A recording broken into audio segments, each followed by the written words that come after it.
The horrific high school shooting massacre in Florida. Student organizers say they're going to lie on the ground in front of the White House for 3 minutes this President's Day to symbolize how quickly the shooter, Nicholas Cruz, was able to get an assault rifle before killing 17 people. Their goal is to send a message about gun violence and demand change. It comes on the heels of an anti-gun rally and several rallies in multiple states over the weekend. We'll have more on this story just a little later in the hour. And another Fox News alert on the investigation into Russian election meddling. Growing questions about Russian attempts to sway the 2016 vote and concerns they'll try to do it again after special counsel Robert Mueller indicts 13 Russians, accusing them of interfering in the 2016 election. This is Outnumbered. Welcome to it. I'm Kennedy, and here today, anchor of the Intelligence Report on the Fox Business Network, Trish Regan, the editor of townhall.com, Katie Pavlich, Republican strategist and Fox News contributor Lisa Booth, and joining us today on the couch to kick off the week, Fox News politics editor and the editor of the Halftime Report, Chris Starwell, and he is, as he knows, outnumbered. Breathe, my friend. Okay, all right. Finding my center space, my happy space. Are you ready? It's President's Day. It is. It is President's Day. I know. It should be a light, fluffy holiday where we're quite patriotic and introspective, but indeed, much news to get to. So let's kick it off. Growing questions about Russian influence in the 2016 election after special counsel Robert Mueller indicts those 13 Russians. They are accused of undermining our democracy and trying to help then-candidate Donald Trump win. President Trump firing off a series of tweets after the announcement, including one saying, "I never said Russia did not meddle in the election. I said it may be Russia or China or another country or group, or it may be a 400-pound genius sitting in bed and playing with his computer. The Russian hoax was that the Trump campaign colluded with Russia. It never did." Thank God for that expanded character count. And another mentioning the ranking Democrat on the House Intel Committee, saying, quote, "Now that Adam Schiff is starting to blame President Obama for Russian meddling in this election, he is probably doing so as yet another excuse that the Democrats, led by their fearless leader, crooked Hillary Clinton, lost the 2016 election. But wasn't I a great candidate?" That tweet referencing remarks Congressman Schiff made Friday, saying the Obama administration should have been more aggressive against Russian meddling at the time. Schiff elaborating on that yesterday. I've said all along that I thought the Obama administration should have done more, and indeed when we discovered and we could attribute the conduct to Russia, Senator Feinstein and I took the first steps to make public attribution, because at that time we couldn't get the Obama administration to acknowledge the Russian interference. They were very wary of appearing to be putting their hand on the scale in the election. Now, they did make an acknowledgement the following month, but I don't think that was sufficient. Do you think that this indictment suggests that it's a case closed? No collusion? No, of course not. But this is a president who claims vindication anytime someone sneezes. Well, meantime, Senator Bernie Sanders says what Obama did or did not do is not the issue. The real issue right now is how do we have a president of the United States not saying what everybody knows to be true? Russia interfered in 2016. They're going to interfere in 2018. And we have got to do everything we can to make sure that they do not undermine American democracy. Chuck, this is a huge deal. And that we don't have a president speaking out on this issue is a horror show. And we have got to bring Democrats and Republicans together, despite the president, to go forward to protect the integrity of American democracy. All right.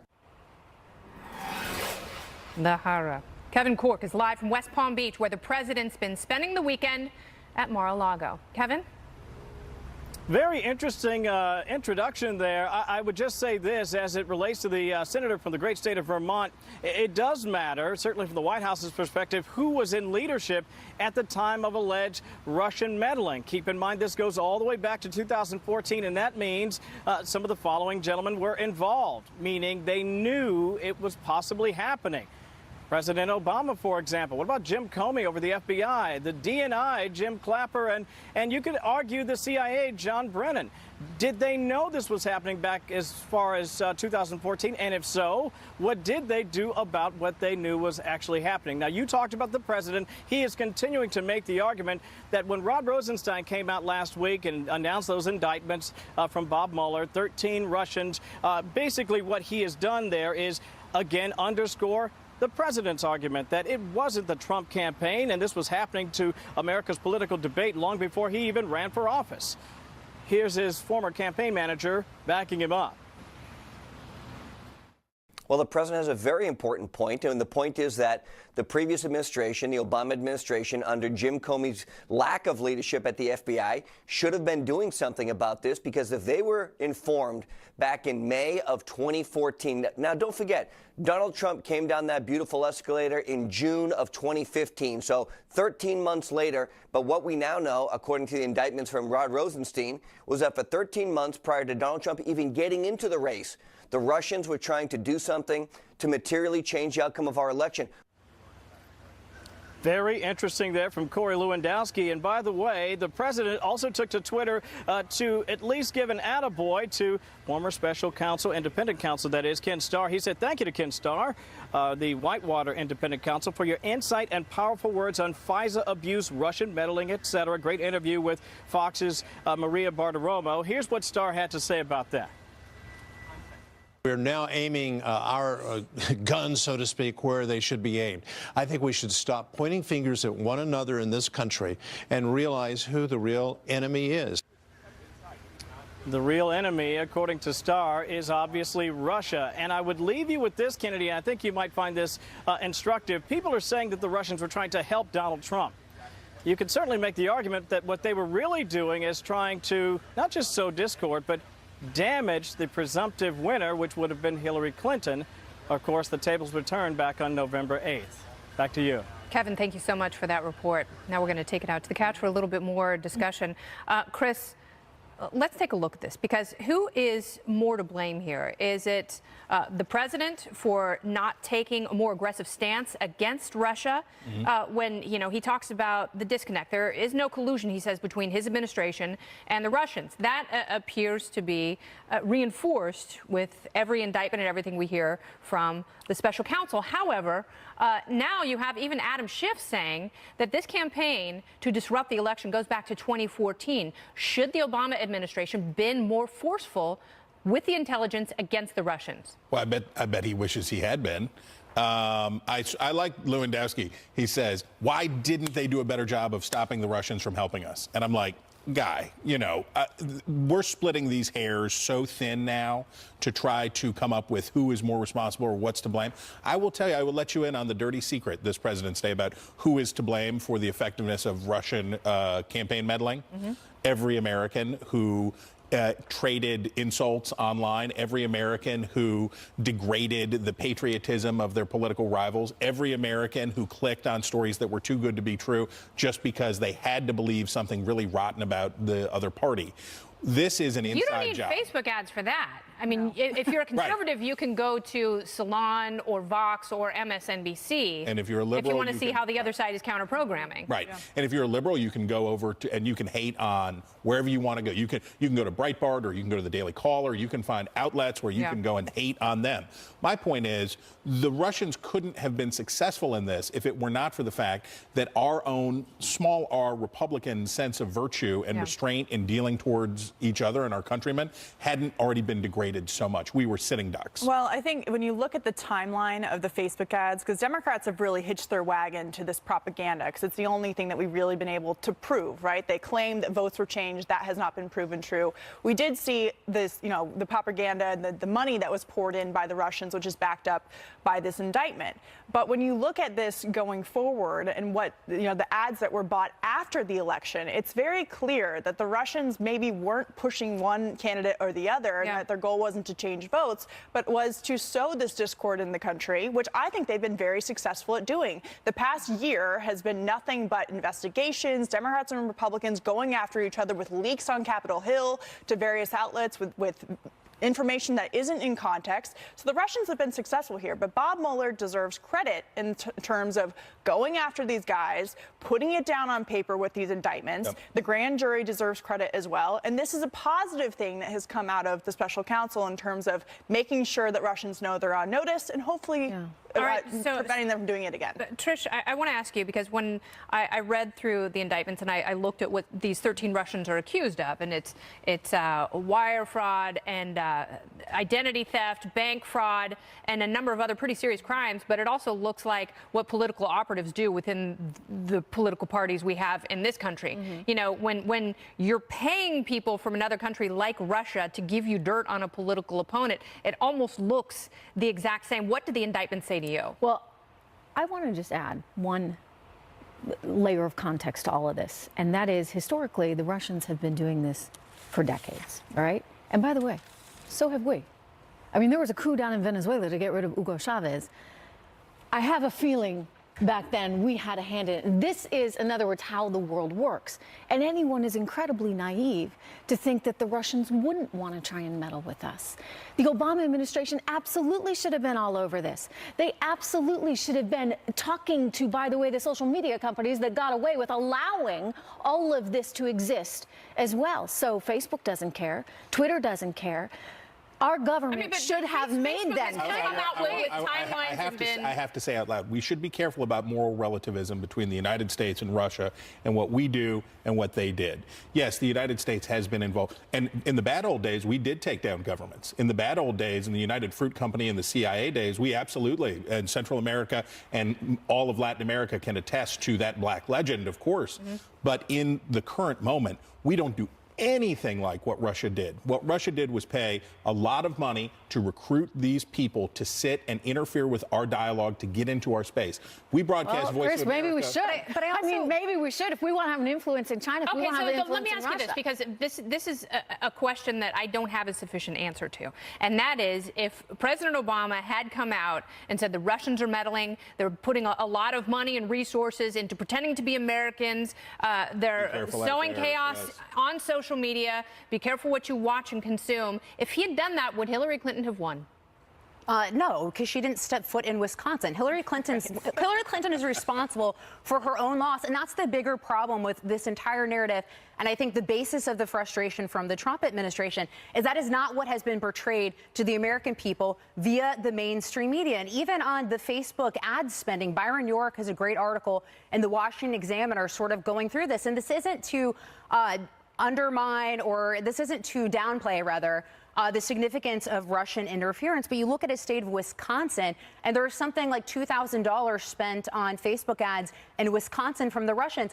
Jeb Bush spent, $2,800 on each individual voter in the state of Iowa during the Republican primary. So let's just be honest, though, about the fact that that is a nominal amount of money. That doesn't mean that it is not important to pay attention to this. That doesn't mean that we shouldn't be concerned about this. Yeah. But the way it's been projected to the media is somehow that these ads won the election for President Trump, and that is wrong. By the way, there may be correlation in, ad buys and how people may have interfaced with these things on social media. But there's not a cause and effect. You cannot say because these ads were bought here and displayed there that it changed people's votes and minds, and but that doesn't mean that we should ignore it. I agree with you 100%, but it doesn't mean we should ignore it. And so whether it's this administration, the Trump administration, whether it's the Obama administration, they all need to be more proactive about preventing this in the future. Well, we've got new reports that former Vice President Joe Biden is inching closer to that 2020 presidential bid. Go ahead and bust out the champagne. Whether the move would help or harm the Democratic Party, and whether he could actually win. Plus, protesters gathering outside the White House this President's Day to demand stricter gun laws after a series of rallies over the weekend following the Florida shooting massacre. Whether lawmakers will finally be forced to act, and whether that would be a good thing. We will discuss from the couch in moments.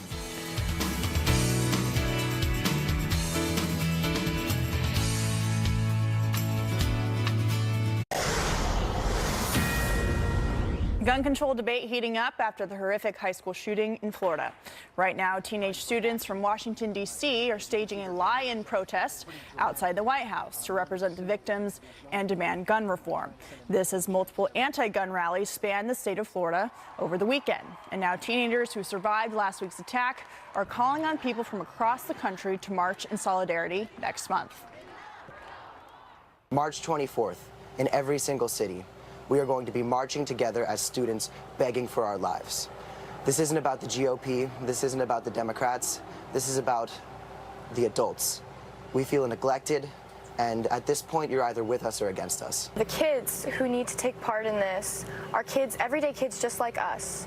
They are students who need to understand that this can very quickly happen to them, and we're doing everything within our... With slowing down purchases for people that show all the basic warning signs, we have determined as a country that only a court can actually take away a constitutional right, and the right to keep and bear arms is a constitutional right. What we need is congressional leaders, specifically in my party, to allow some of these bills to come to the floor for debate. There are a lot of Republicans who are prepared to support reasonable, common sense gun safety laws.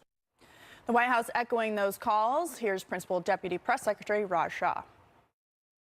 When you're looking at ways to fix this system, you want to look at measures like fixing the background check system. You also want to understand what broke down and allowed for this individual to go on unattended while other people were raising red flags. Unstable, dangerous people who law enforcement and their own family members are flagging, as is the case here, should never have access to a deadly weapon of that sort. And we want to make sure that we can do that in the proper way. White House Press Secretary Sarah Sanders says President Trump has spoken to lawmakers on this issue and supports efforts to improve the criminal background check system. But Democratic Congressman Jim Hines says there needs to be change, but he has little faith Congress can get anything done. The facts are incontrovertible here, and I mean, there's just example after example. The problem is people like Marco Rubio and Speaker Ryan, and sad to say, most Republicans in Congress, and to be fair, a few Democrats, they can't allow the conversation to go to facts. This is why the NRA puts up videos that try to scare Americans. They go to emotions. They go to fear. You know, people want to take away your guns. Nobody wants to take away people's guns. Well, Chris, we've sure heard a lot about the NRA and about common sense solutions, but it's not exactly clear what that means. Clearly here we had a breakdown in a number of steps. Right. If we don't take human error out of the criminal background check system, are we ever going to prevent things like this from happening? I think there's a good object lesson here. There was legislation, bipartisan legislation, to clean up the interface between the mental health system and the criminal background check so that there was a consolidated database so that gun sellers would be able to know. Now, this wasn't germane in this case. This guy this wouldn't have stopped this killing. But it's something that is commonsensical, is bipartisan, and had all this support. But the House, when the legislation was moving, tacked a poison pill onto the legislation and said, I think it was for full reciprocity for concealed carry around the country, which they knew was a dead letter when it got to the Senate. And so it died. Now the White House is coming back in support of this legislation. Senator John Cornyn, who is certainly no slouch on the Second Amendment front, and probably the leading voice for gun control from Connecticut, Murphy, they're coming together. They're behind this legislation. The lesson here for both sides is just because you can't do everything that you want to do, don't let that stop you from doing something. Well, don't let that stop you from doing something. I want to just reference for the viewers and the audience, on the left side of your screen, we're watching the die-in of students in Washington, D.C. outside of the White House. They're protesting and wanting more gun reform, gun control laws. They're arguing that this is in response to the Florida shooting. Kennedy, there's a question here, too, not about just the Second Amendment, but about civil liberties. Yeah. And big questions about what and who decides that someone is mentally unfit to own a firearm. It goes just beyond the Second Amendment. And, you know, we've talked on the couch a lot about, especially since the shooting, about this violent manifestation of mental illness. And that is what is most serious. And that's what you see across the board with these mass shooters. And there were so many symptoms and so many people who knew that this person was deeply disturbed and was violent and was going to act on those violent urges. So you have a breakdown there. But also one of the problems is, and I understand wanting to clarify the background check system because it is universally known that this person should not have had a gun and something went wrong. And there should have been some report from a psychologist or law enforcement or the FBI that issued a restraining order so this person was blocked from buying a gun on his own. That didn't happen. That is a big failure and breakdown. But also, every mental mental illness is not a violent mental illness. Right. And there are people, say someone's agoraphobic. Does that mean they don't have a constitutionally protected right to defend themselves? And it also demeans those who might be suffering from a mental illness that does not impair their capacity. I think it's also important to point out the Senator Cornyn bill comes from the Texas shooting, and that's what that piece of legislation is in response to. The church shooting. Because of course, the church shooting, because of course Senator John Cornyn represents the state of Texas, and it's to try to force federal agencies and states to comply with the NICS database, make sure they're inputting the proper data that would prevent individuals who should not be getting guns from getting guns. Another important point on all this that I think often gets missed, this isn't just a left versus our issue when we're talking about gun control. As Josh Krasher of the National Journal wrote after the Vegas shooting, there was also rural state Democrats, senators who are running for re-election, who are also not talking about gun control measures. So it's also a geographical issue depending on the state and depending on your constituencies as well. Trish, exactly. It's common sense, right? Someone who is mentally ill should not have access to a gun. We need to do something to improve the background checks. And you know what? That may mean giving up some privacies here along the way, because the way the current law is, that health information doesn't get shared, can't get shared. In this case, it would have saved 17 lives had that information been shared. It was a long list of things that I either missed or ignored. And on your left, once again, those are students in Washington, D.C. doing a lie-in outside of the White House. We will keep you updated on that if there are any developments. But moving along, President Trump and House Speaker Paul Ryan sitting down for a high-stakes meeting on Republicans' agenda heading into the midterms. This is there appears to be new red flags for the Democrats. Details ahead on that. Plus, former Vice President Joe Biden reportedly tiptoeing towards a 2020 presidential run, whether a Biden bid could boost Democrats.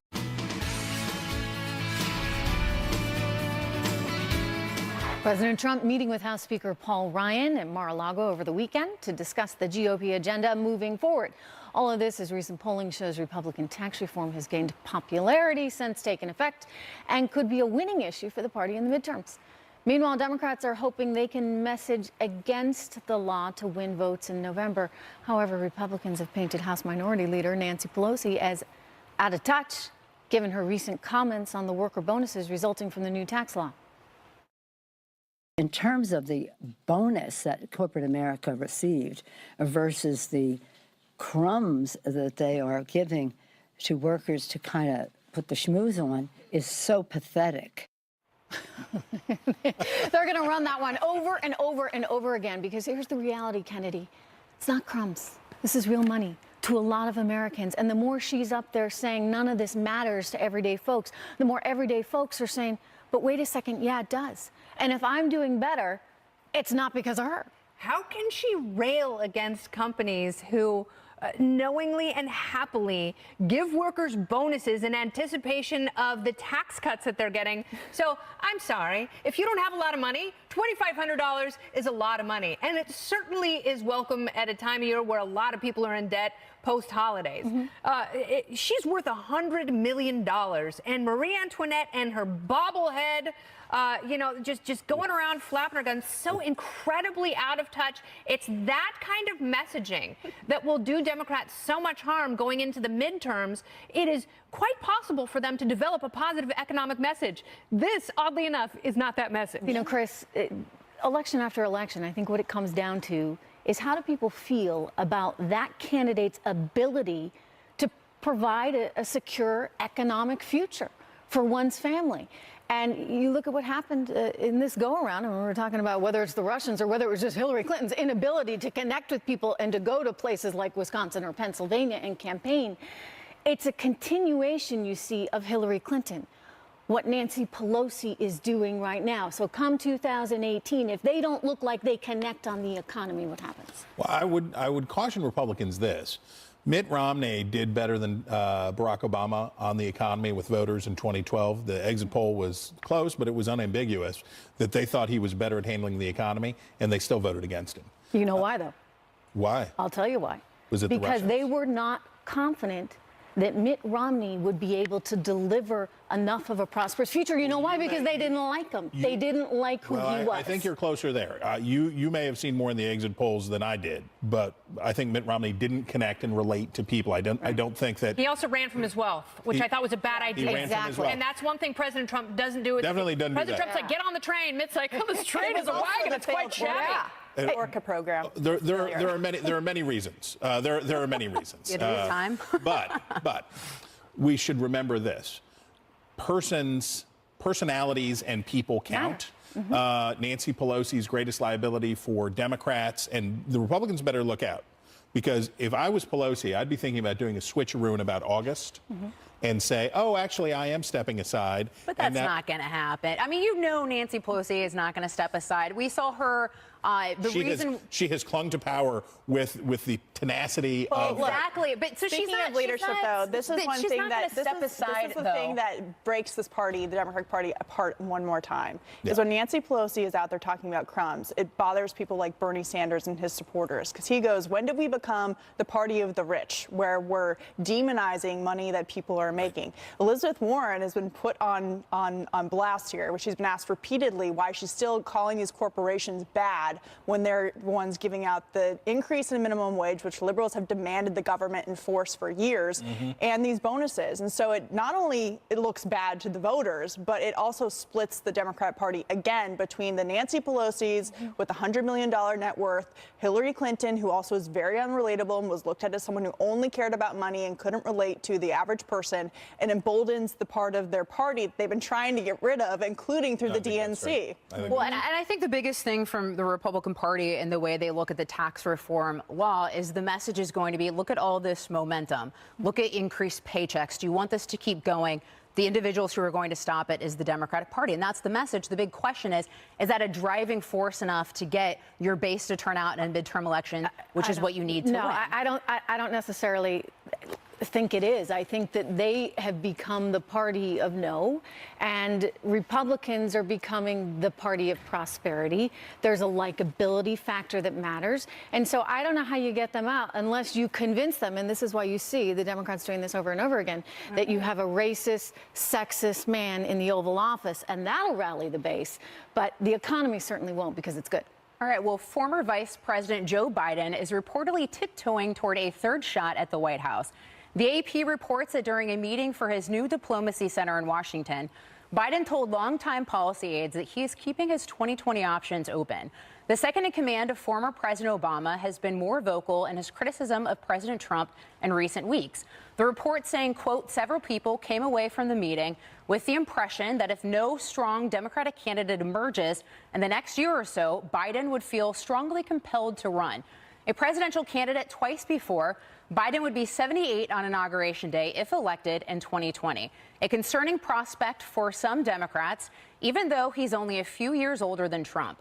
A national poll taken in December shows 57% of people see Biden favorably, 27% have an unfavorable opinion of him, and a poll this month by a left-leaning organization shows Biden doing the best against the president in a hypothetical 2020 matchup. Chris, obviously I'm going to start with you on this because you're all things politics guy on the couch and at the network as well. What does it say to you, Vice President Joe Biden, someone who's run twice before for president, what does it say to you about the state of the Democratic Party that he's being touted as a prospect for 2020? Well, I want you to know something terrible. Here is a terrible knowledge that you can hold. You have to do it sniffing clavicles? That you can hold deep in your bosom, which is the Democrats are going to have 20 or 24 legitimate to quasi-legitimate candidates in 2020. 36 by some count. Right. It is the enormousness, the immensity of the Democratic field. We're going to have to get our minds around. When the Republicans did the same thing in 2016, and remember there were two stages, and there was like the pre-party and the after-party and all the party, right, and all of the stuff. The Democrats are going to have a similar situation this time because there are so many people. So you can look at it it's bad in the sense that they don't have an anointed heir apparent. But you could also say they had an anointed heir apparent last time, and she stunk on ice. Trish, what do you make of, okay, so if they're looking at Joe Biden, clearly a big problem for Democrats we're missing with working class voters. We really should have saw that back in the Democratic primary when Hillary Clinton lost Michigan to Bernie Sanders. That being said, do you think looking at someone like Joe Biden, they recognize that they have that flaw heading into 2020? And perhaps they should recognize that he's the guy they should have put up instead of Hillary Clinton all along, because he would have given Donald Trump a run for his money. He connects with your average American. He, you know, for whatever reason, you had a billionaire wealthier than anybody else who would ever run for president, including Mitt Romney, who owned it and basically connected with the hardworking American out there that's pulling 3 shifts to take care of his family in a way that Hillary Clinton couldn't possibly. Kennedy. Joe Biden could do that. So he would be more of a threat. But could he? I mean, he's run twice before. He does have a history of gaffes himself. Is he that strong Okay, of a but if candidate, you're comparing Kennedy? Bernie Sanders and Joe Biden, Bernie Sanders does better in a bad economy. Joe Biden does better in a good economy because he's been a politician for a long time. I'm not ageist like Democrats. And people like Howard Dean have come out and said we need that new car smell. And that means that they are on the surface dismissing someone like Joe Biden. I think Joe could be a threat. All right, we're more political conversations to come because time is running out for lawmakers to come up with a plan to protect Dreamers before that March 5th deadline. The Senate failed to get it done, and now it's up to the House. What to expect? Stay tuned.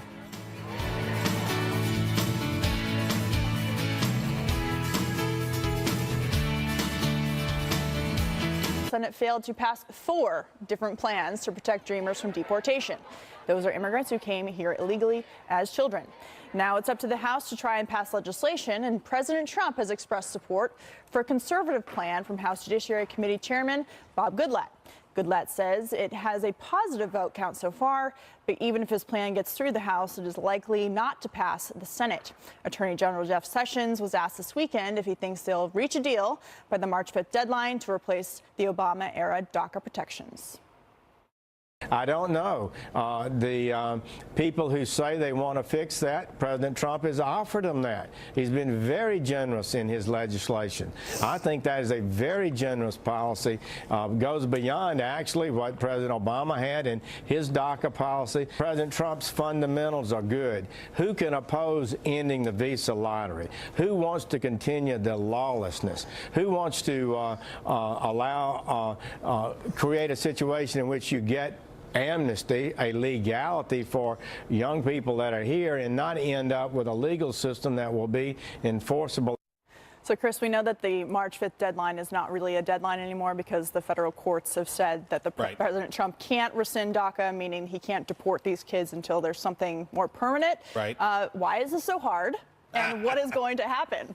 Well, it's hard because hyperpartisanship makes us stupid. This is a pretty straightforward trade that you would normally do.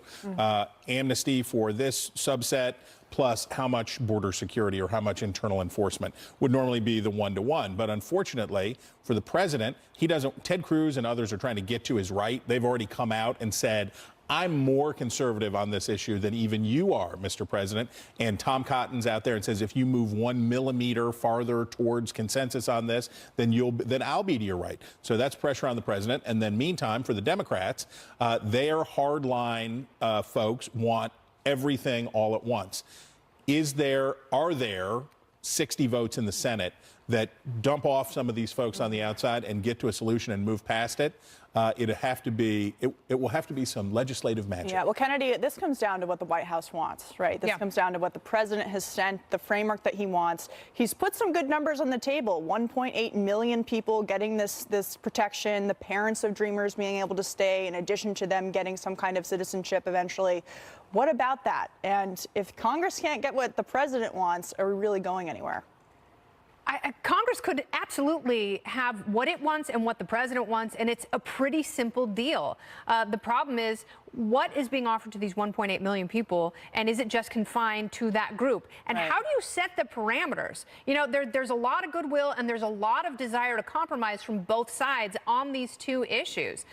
But for the hardcore conservatives that you talk about, people who are very much anti-amnesty, does amnesty mean citizenship for millions of people who haven't waited in line for a dozen years like others who have tried to enter the country using more legal means? But I also probably to look at it in the fact that Nancy Pelosi said that the deal that President Trump laid out, which I think most people would say was a very reasonable compromise that the Trump administration put out there, said that giving amnesty or a pathway to citizenship, whatever you want to call it, to 1.8 million illegal immigrants is making America white again. So I think when you start from that perspective, you know, where do you go from there in trying to reach some sort of deal with Democrats? But Chris, it's not just Democrats who are a problem on this. It's also Republicans, because you have Republicans in purple districts that Hillary Clinton won saying, I'm not comfortable with E-Verify and all this agricultural jobs that we have. And then there's the deep red districts that are very pro-immigration hawks, that are, you know, border hawks who are having a problem with the amnesty. If this sucker is going to pass,